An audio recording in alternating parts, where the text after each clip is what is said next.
Hi, folks. I'm Scott Duncan, your host at Sharing the Burden.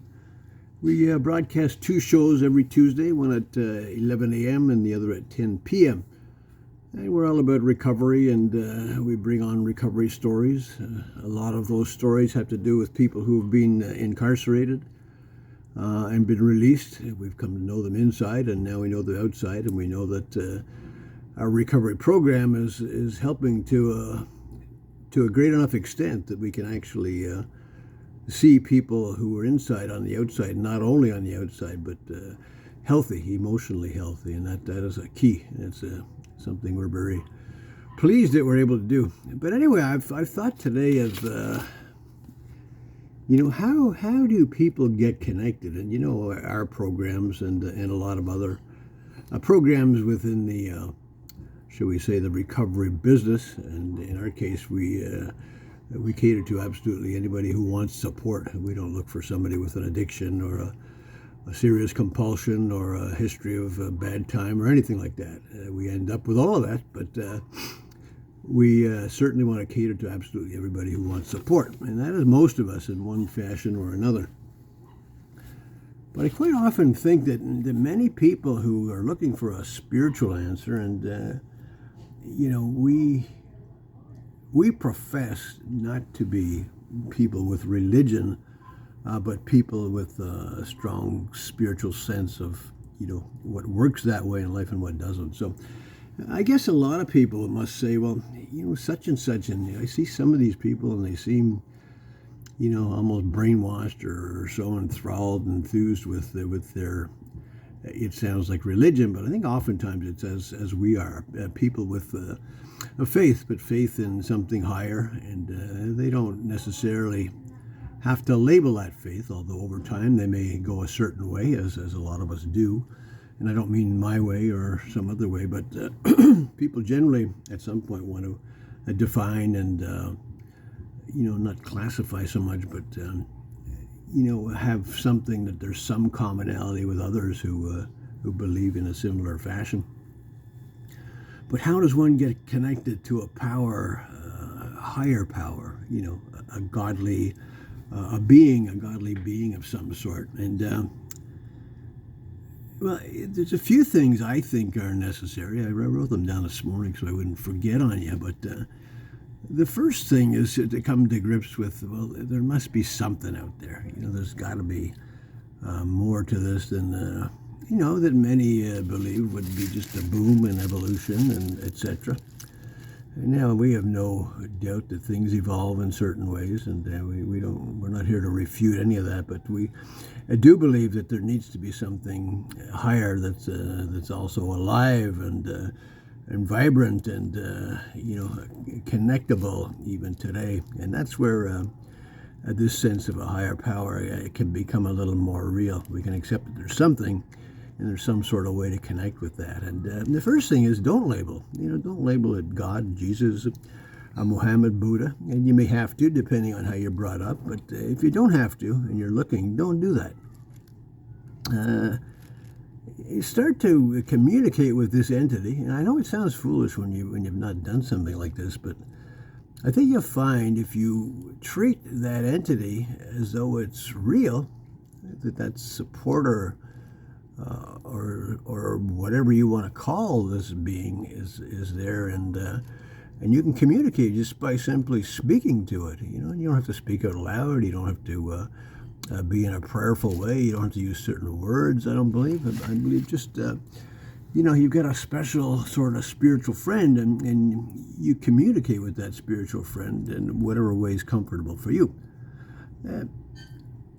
Beyond that, and ask questions, and directions and whatever else you feel you want to ask. You ask for things if that's important to you. Ask that others be made well, some form of prayer, I suppose. But not necessarily. I mean, I say it that way because that's the way I'm used to. But and beyond that too, you might accept everything as it is. It's another decision. It's a tough one, but rather than blame or fight or complain, I think if we accept and make the decision really that it all makes sense in some greater plan far beyond our ability, maybe, to understand.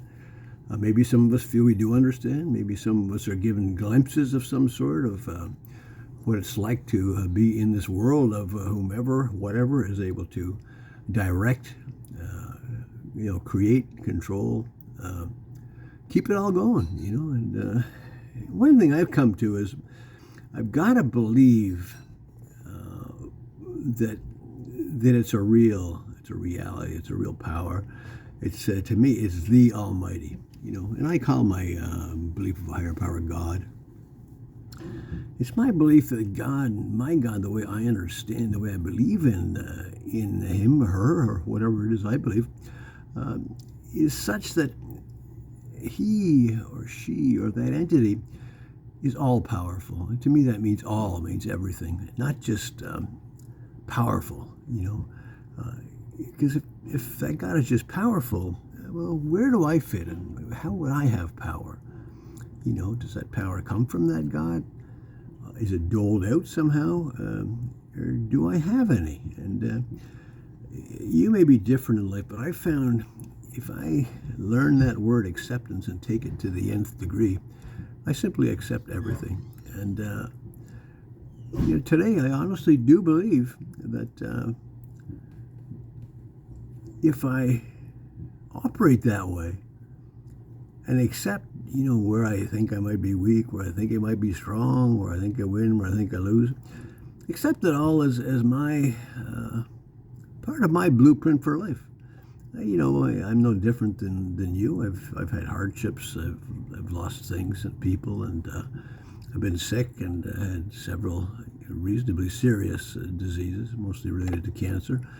But I know something else. I know that my sense of the Almighty means there has to be something in absolute control, or there's nothing. It wouldn't make sense. And if I accept that entity somehow seems to know yesterday, today, and tomorrow all at the same time, and with my mind is somewhat mathematical, I suppose, logical, I think that would mean that power would have to have the ability to operate outside of time. I mean, how else could anyone see yesterday, today, tomorrow all together, unless that entity knew absolutely everything that was going to happen, did happen, and will happen? And to know everything, and to know the beginning, the end, and every little station in it, one would have to have a play-by-play in mind before it ever started, during when it's going, and then afterward. But just to say that the only existence of life resides forever and ever is not enough for most people. So now, where is the only existence of life? And for me, that is necessarily and absolutely and true that it is the moment we are in. The moments that have gone by are history. The moments that will come are the future. And life only exists in reality between those things, between the last thing I've done and the next thing I'm going to do. It exists in a void that is really outside of time. And I think somehow, way beyond my ability to even reason, but the higher power, the God, the almighty force, has to know how to operate there. And the only thing that allowed me some sort of glimpse was this thought of, well, the last thing is over. The next thing has not started. I'm in now. And now, in my mind, is that place where there is no time, because that's over, that hasn't started. So there's no time there. And I sometimes suggest, in an imaginary sense, to all people in our meetings, that we go there, that we put in our minds as I say these things. And now we're going to go there, have our meeting, and we won't be bothered. We won't be bothered at all, because we'll be outside of time. In a sense, just like he, she, whatever, created exists and will create the future. So, folks, just a few thoughts, and they're very interesting to me, and I hope you'll think about them, and maybe you'll get back to me. Again, Scott at Sharing the Burden. I'd love to hear from you anytime, and you can reach me at Scott with 2 T's at sharingtheburden.ca. You can phone me if you like at 647-222-0515. You could become one of our jail volunteers if you would like. And I'll tell you, folks, nothing in my life has ever been so satisfying as ending up in jails with people who want more than anybody else I've ever met to be different, to change, and to carry on in some sort of normalcy, and to give them the space to create that hope and to live with it is really what we're all about at Sharing the Burden. So the basis of our program is sharing. The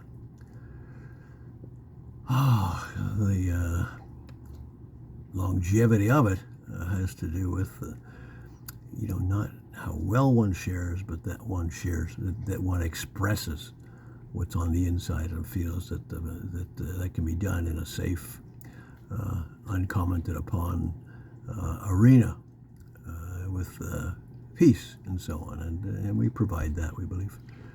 Folks, that's it. I've gone on way longer than I wanted to, and I hope some of it makes sense, and you'll be able to use some of it in your day-to-day operations. So, again, living outside of time, creating everything that goes inside of time, that's what our Almighty God is all about.